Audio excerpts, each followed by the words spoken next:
Всем привет! Сегодня я вам покажу, как можно сделать массивное каре, но массивное каре с секретом. Здесь я делаю легкое удлинение у массивного каре к лицу. Мы с вами делим на две зоны. Вот затылочная у нас зона идет. Начинаю я вам показываю откуда. Видите, вот от середины ушка. И делаете треугольник, создаете. Начинаем работать с затылочной зоной. Отделяем первый блок. И начинаем его, естественно, простригать. Почему я вообще выделяю этот блок на затылке, стригу его отдельно? Потому что девушка у меня не любит объем внизу, а как вы помните, массивное каре, оно дает объем на линии среза. Поэтому вот в этом случае я как бы создаю изнутри боб, буду создавать, а сверху буду стричь массивное каре. И у нас с вами получится стрижка в стрижке, то есть у нас массивное каре с секретом. Как видите, я делаю сейчас окантовочную линию. У меня будет окантовочная линия идти также на удлинение к лицу. И вы повторяете линию нижнюю окантовочную. Она должна соответствовать линии вашего пробора, который вы отделили. То есть, если вы отделяете треугольничком, значит, соответственно, нижняя линия также будет стричься треугольничком.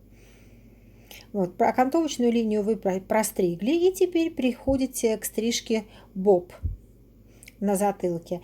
Отделяем по центру прядь.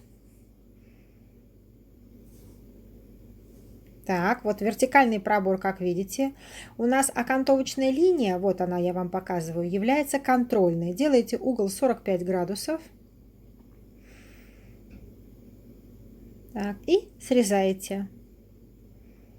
Как видите, я работаю методом поинтинг. Все вот это вот остальные линии мы делим по диагонали, видите? Я перехожу по диагонали, и у нас с вами получается две окантовочные, не окантовочные, а контрольные точки. Одна, которую мы с вами сделали по центру, и вторая, которая у нас с вами уже сделана на окантовочной линии внизу. Вот еще раз повторите, видите, у меня верхняя линия видна. И я все делаю к нижней линии, подтягиваю. Вот, видите, все у меня сошлось.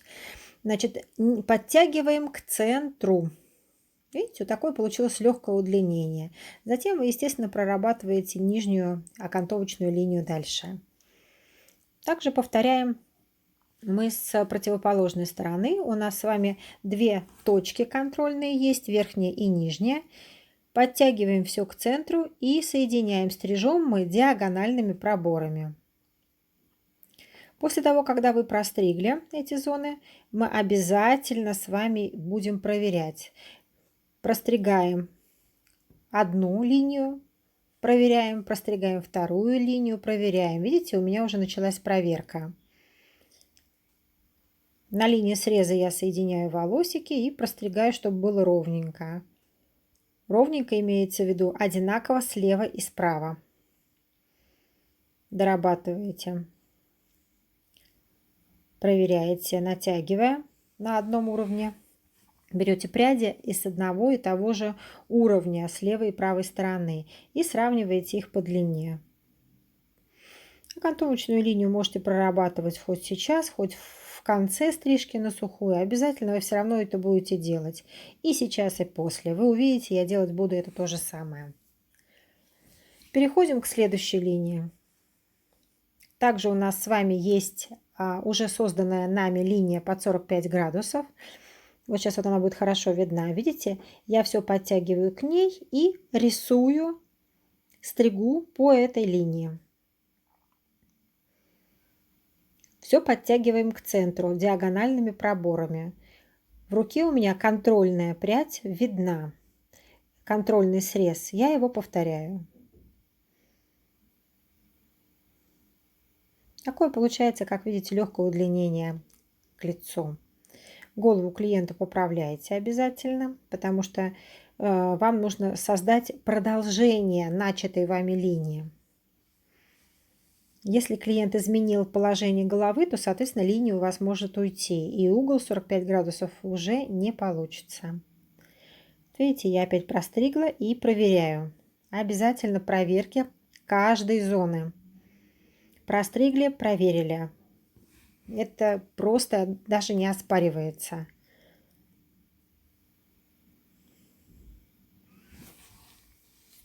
Вот видите, сейчас я вам покажу, что, видите, линия получается ровненько. То есть вот это у нас легкое удлинение к лицу.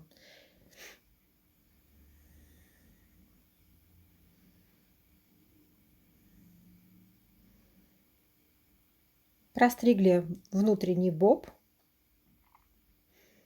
Видите, у нас такой достаточно красивый, ровненький получился.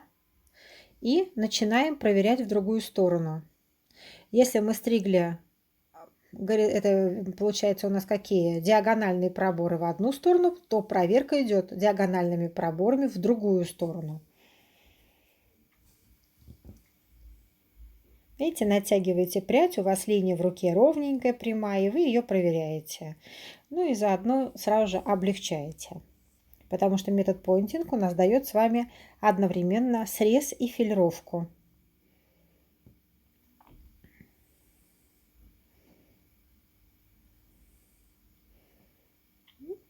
Теперь у меня какой пошел метод? Правильно, point cut. Немножко облегчила затылочную зону. Видите, какой у нас уже объемный, даже в мокром виде затылок получился. И этот затылок у нас, соответственно, с вами будет подталкивать нашу стрижку наверх, именно в нужном месте давать объем. Ну, а теперь мы с вами приступаем к нашей основной стрижке. Это у нас будет массивное каре. Длину вы обязательно должны понимать, что не делайте короче вот этой линии, которую мы с вами задали, да, то есть хотите делайте покороче, хотите делайте подлиннее, у меня сейчас, увидите, будет подлинней. И опять же делаем легкое удлинение к лицу, а значит у нас с вами окантовка будет сейчас, ну, вы как бы ее будете стричь ровненько.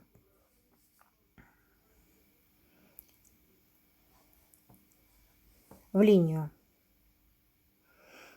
И сейчас, так как у нас с вами это все-таки массивная стрижка, первая линия у нас будет 0. Это все вы простригаете, проверяете себя. И дорабатывать вы будете сейчас, вот сейчас увидите как. То есть у нас массивная стрижка, поэтому оттяжка 0. Плотненько по шейке. Это вы выравниваете, создаете, скажем так, плотность, чтобы никакие волосики у вас не вылезали снизу. Если длинный у вас все-таки получается каре, вы как бы не переживайте и можете своей клиентке голову повернуть и налево, и направо, лишь бы вам удобно было. И простригаем всю нашу стрижку дальше до конца, именно как массивную стрижку. Что такое массивная стрижка? Метод массивной стрижки у нас с вами наложение пряди на прядь. Как нам создать тяжелую массивную линию? Вот сейчас я вам покажу. Здесь вот я забыла показать, но сейчас я вот покажу следующую прядь. Я вспомнила, что вы на меня смотрите. Значит, если вы видите, у нас уже задана контрольная прядь. Вот она.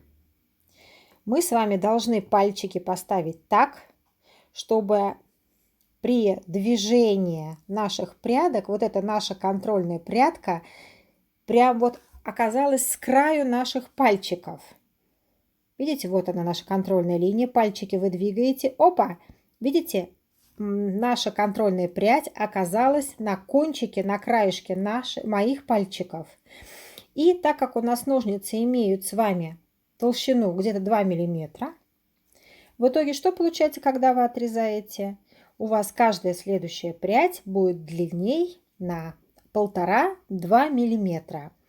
И вы таким образом создаете массивную стрижку, массивный срез. То есть у нас с вами, повторю, что такое массивная стрижка? Это каждая прядь следующая, которая накладывается методом наложения пряди на прядь. Оттяжка у нас с вами 0. И каждая следующая прядь у нас длиннее на 1-2 мм. Тогда у вас в сухом виде, когда волосы будут приподниматься, у вас будет тяжелая ровная линия внизу. Если вы сделаете все по одной линии, то у вас получится градуировка, да, минимальная, маленькая, но она получится. Поэтому обязательно следуйте вот этой инструкции. Массивная стрижка, каждая следующая прядь на 1-2 мм длинней. Когда вы простригли, естественно, переходите на височки. Так как у нас с вами легкое удлинение, не сильное удлинение, вы выравниваете, чтобы у вас ничего нигде не торчало, за ушками не спряталось. Обязательно проверяйте, потому что мокрые волосы иногда любят прятаться за ушками. Поэтому вы вытаскиваете все, причесываете девушку аккуратненько, не раньте ей ушки, потому что не всем клиентам нравится, когда расческой по ушам ездят. Проверяете длину лево-право обязательно. Берете из одной и той же зоны. Видите, все проверяйте. Я тоже не ленюсь, так же, как и вы, проверяю каждую прядку. Только тогда стрижка у вас будет идеальной.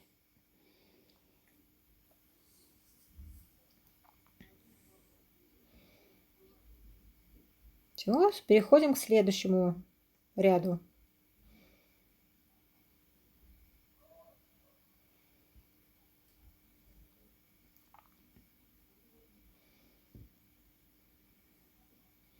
Если вам неудобно, так как вот я захватываю полностью одним да, зажимом, вы можете делить себе на блоки: височная зона, теменная зона, затылочная зона. Это просто вы делаете так, как вам удобно. Вот еще покажу сейчас я вам здесь снова. Видите, вон там у меня контрольная линия. Пальчики я ставлю на край контрольной линии. Видите, у меня вот как только скрылась контрольная линия под пальчиками, сразу останавливаетесь. И начинаем нашу стрижку, потому что ножницы, еще раз повторю, дают толщину, а соответственно у нас с вами прядь будет длиннее на 1,5-2 миллиметра где-то. Пользуйтесь этим, очень удобно, потому что каждый раз думать, а сколько вы там отрезали, это, конечно же, смешно. А вот эта техника, у вас все будет получаться прекрасно. На курсах, естественно, на своих я ручку вам поставлю, и вы уже не будете задумываться, будете на автомате все делать. Так что приходите, пожалуйста, ко мне, я буду рада вас видеть. Подписывайтесь, кстати, еще. Было бы тоже неплохо. Я, конечно, может быть, не очень часто, но все-таки выпускаю для вас интересные видео. Так что мне очень нравится, когда вы мне пишете комментарии, ставите лайки. Спасибо вам огромное. То есть жизнь, мне это очень приятно. Ну, я продолжаю стрижку. Каждый раз проверяем лево-право, то есть ничего не забываем. Простригли затылок, переходите к одной стороне, потом к другой стороне. Неважно, с какой стороны вы будете стричь сначала, либо с правой, либо с левой. Это все как вам удобно. Тут нет какой-то схемы. Вам главное, чтобы стрижка была идеально ровная. И еще раз напомню, массивная стрижка – это тоже достаточно сложная стрижка. Видите, я тоже проверяю. Обязательно простригли ряд и проверяете длину. Ну, переходим к следующей зоне.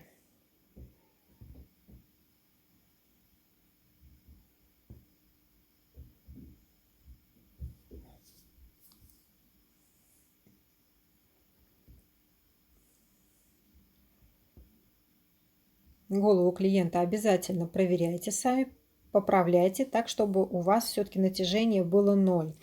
Если девушка у вас голову поднимет, то, соответственно, у вас линия немного изменится и появится легкая градуировка. Поэтому голова должна быть опущена.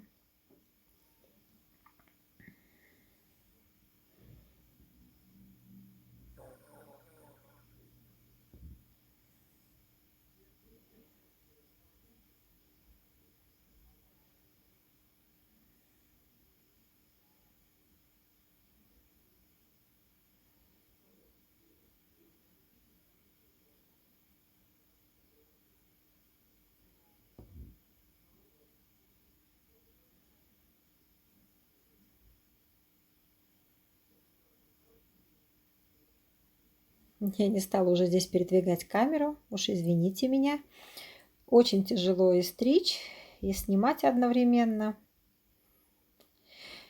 После того, когда вы закончили стрижку, начинается проверка. Не забывайте, что клиент может носить волосы не обязательно посередине, он может носить налево-направо.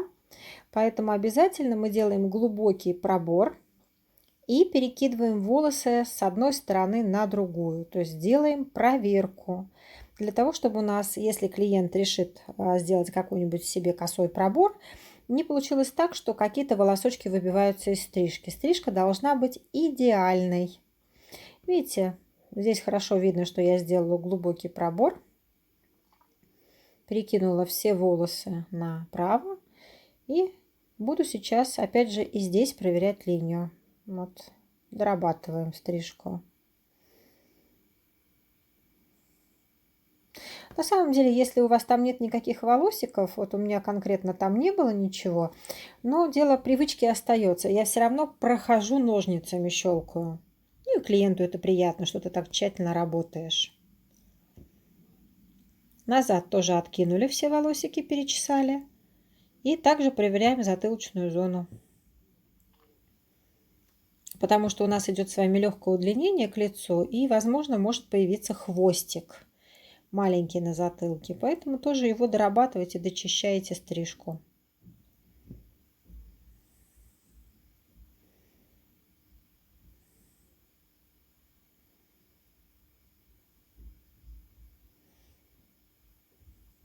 Вперед тоже теперь проверяем. Все у нас должно сойтись. У нас идет легкое удлинение к лицу. Поэтому по прямой мы не отрезаем. Должен получиться маленький уголок у лица. Видите? Вот он. Вот этот уголочек мы с вами сохраняем.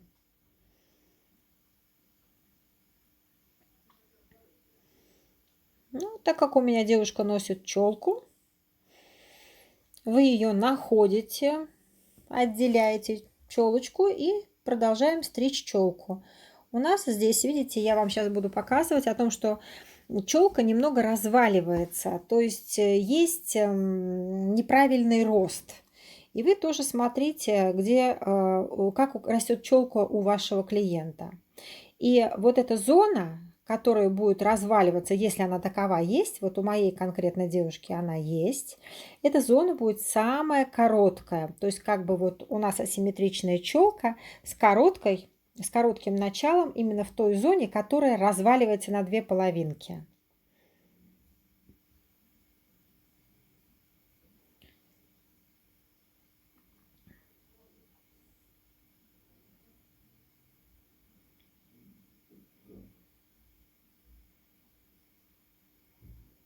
Тщательно дорабатывайте, чтобы лишних волосиков в челку не собрать.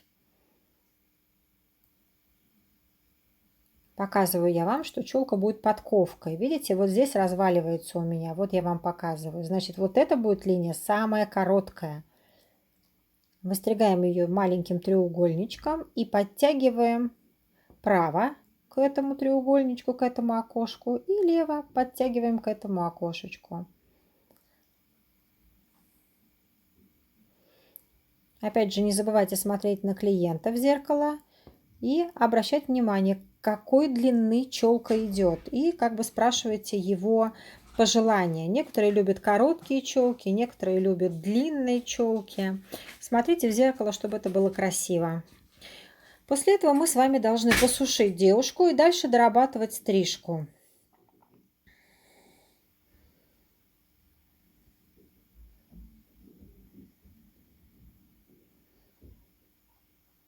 Оставляете волосы где-то влажные, может быть, процентов на 20, и тогда переходите уже к брашингу.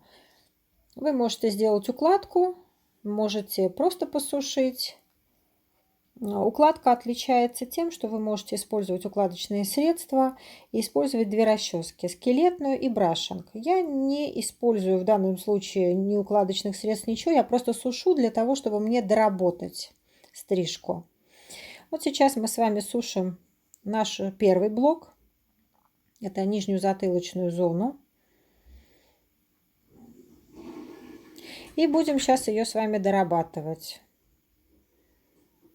Не забывайте, пожалуйста, что для объема вы брашинг поднимаете выше верхней линии, для того, чтобы у вас естественный объем такой получился красивый. Ну а затем мы с вами берем ножнички и начинаем, естественно, дорабатывать. Я, как правило, уже вам рассказывала о том, что на женских стрижках я не работаю филировочными ножницами, я работаю исключительно прямыми. Сначала я на сухую дорабатываю вот эту нижнюю окантовочную линию, а затем методом Point Cut, то это точечный срез, я делаю филировку. Я не стригу, как вы видите, этим методом, я только облегчаю линии. Они у меня, конечно же, и без этого достаточно получились мягкие, потому что метод поинтинг дает уже филировку. Но здесь девушка не любит объем в нижней линии совсем никак. То есть вот объем на шее и за ушами она не любит вообще, просит все время облегчить. Поэтому мы придумали с ней вот такой вот вариант стрижки. Поэтому мы облегчаем методом Point Cut. Это точечный срез. Дорабатывайте затылочную зону до ума, для того, чтобы она рассыпалась мягко при сушке. И ей не нужно было как-то мучить, отдельно укладывать себя снизу. А моя девушка укладывает только верхнюю зону себе, низ у нее и так прекрасно ложится. И приступаем к укладке уже верхней части.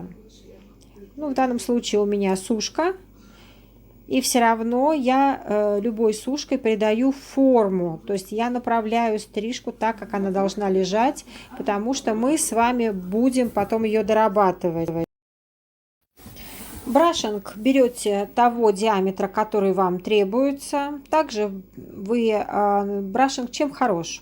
Он и вытягивает, и накручивает одновременно. И не забывайте для придания объема, как всегда, выше верхней линии его поднимать. Если вам объем не нужен, то тогда не поднимаете, а просто как бы прокручиваете, высушиваете, вытягиваете просто эту линию, не поднимая выше, вернее, прядь не поднимая выше линии. Вот здесь вот хорошо видно, как я делаю. То есть вы сейчас увидите, я поднимаю выше линии верхней, для того, чтобы создать объем. Сейчас вот посмотрите. Вот сейчас я подсушила кончик, потому что он влажный, хорошо просушиваете. У лица все зависит от того, нужно поднимать, не нужно ей. Все это смотрите, потому что ваши клиенты разные. Кто-то любит объем, кто-то не любит, кому-то идет, кому-то не идет. Вот видите, выше линия. А теперь давайте с вами откроем секрет. Значит, все-таки с какой целью делается у нас две стрижки? То есть стрижка в стрижке. С какой целью я выстригаю внизу? Первое, для того, чтобы убрать нижний объем, да, потому что вы помните, что некоторые волосы имеют такую достаточную как бы густоту, плотность и создают дополнительный объем снизу на шее. Это не всем идет, не все это любят. То есть это первый вариант, когда волосы густые и клиент не любит объем на нижней линии среза. Это первое. Второе. Когда волос на затылке очень кудрявый и девушка не справляется, а она вытягивает себе волосы, стрижка у нее достаточно короткая, в этом случае вы тоже можете выстричь ей нижнюю линию на затылке, нижнюю затылочную линию. И еще как бы один вариант, этот мы выстригаем тогда, когда у нас с вами идет неправильный рост волос. То есть волосы на затылочной нижней зоне растут наверх. И никак вы не можете справиться, не можете создать ей красивое каре, поэтому вы выстригаете там, допустим, само расстояние, вот где поднимается у нас, это может быть там сантиметр, два. Вот только вот эту линию вы простригаете, можете даже ее выбрить и создаете новую линию ей окантовочную из, допустим, там третьей, четвертой пряди. И как бы опять же получается стрижка в стрижке, будет спрятана нижняя линия. Она не будет у вас под стрижкой из-за стрижки видна, что там выбрито. Это дает отличное удобство, клиенты справляются, потому что те, вот, кто кудрявый, у кого густые волосы, очень мучаются именно с первой окантовочной линией. Не могут их не вытянуть, не уложить. Все время, когда волосы отрастают, они выворачиваются. В общем, это идеальный вариант вот в этом случае. Так что, пожалуйста, это используйте, пробуйте. И, как я уже сказала, вы можете там сантиметр, там 1,5-2 выстричь, а можете, как я, практически всю нижнюю затылочную зону. Это все зависит от пожелания вашего клиента. Ну вот, закончив на затылке, вы переходите на височные зоны и доделываете укладку. То есть направляете волосы так, чтобы они красиво и богато смотрелись. То есть это коммерческая как бы сушка. Вы клиента, даже когда вы сушите, если вы работаете в салоне, то прайс это все равно будет сушка, потому что вы не используете укладочные средства и не используете две расчески, а просто посушили и брашингом доработали. Это будет у вас по прайсу просто сушка, это не укладка. Но если вы работаете на себя, то, соответственно, у вас вот эта часть, она входит в стоимость. То есть не бывает такого, чтобы вы подстригли и отдельно потом еще взяли с клиента за вот эту сушку. Нет, конечно, это уже у вас входит в стоимость. Ну, закончили противоположную сторону. Дальше мы с вами также красивенько укладываем челку. И затем приступаем уже к дорабатыванию стрижки. Здесь я буду использовать метод слайсинг. Это скользящий срез, срез свободной руки. Он называется по-разному, но суть в том, что вы создаете маленькие треугольнички, то есть вы облегчаете именно вот линию среза, создаете такие маленькие треугольнички внизу линии среза. И за счет этого у вас она получается более рваная, красивая, облегченная челка. Ну и здесь, так как я вам уже говорила в самом начале, девушка у меня не любит объем за ушами. И, соответственно, я также методом слайсинг прорабатываю вот эту зону, облегчаю вот этот объем на затылке, чтобы у нее не стояли ушки с одной стороны, ну и, соответственно, с противоположной стороны. Только вы имейте в виду, не увлекайтесь сильно. Здесь есть такая обратная сторона. Если вы выстрижете много, у вас концы будут тонкие, а от корня у вас будут пеньки, которые будут выталкивать волосы наверх. Поэтому все в пределах разумного. Облегчаем немного, для того, чтобы потом при сушке девушка сама справлялась, и волос в волос входил, получалась более такая, скажем так, безобъемная, да, стрижка. После того, когда вы все отфилировали, стрижку доработали, почистили огрехи, сдуваете все с волос, чтобы мелкие волосы потом не летели, не кололись, не щекотались. И девушка как бы спокойно ушла от вас чистенькая, потому что, как вы помните, после укладки нам второй раз незачем мыть волосы. Мы дважды моем только мужчин. Вот, стрижка у нас готова. Так что добро пожаловать, хорошего вам дня, спасибо, что вы со мной, всех вас люблю. Пока-пока, досматривайте до конца.